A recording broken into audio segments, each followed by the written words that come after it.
Ponte de pie con la espalda recta y los pies juntos.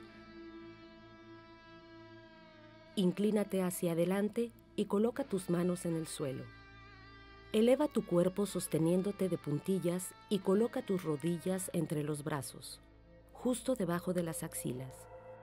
Inclínate hacia adelante y haz presión hacia el suelo hasta que dejes de tocarlo. Las espinillas de ambas piernas deben quedar paralelas al suelo. Estira las puntas de los pies y mantén la posición durante 30 segundos.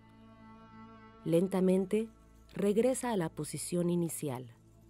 Para la respiración, inhala al elevar los brazos. Exhala mientras te doblas hacia adelante. Respira normalmente en la posición final. Inhala mientras regresas a la posición vertical.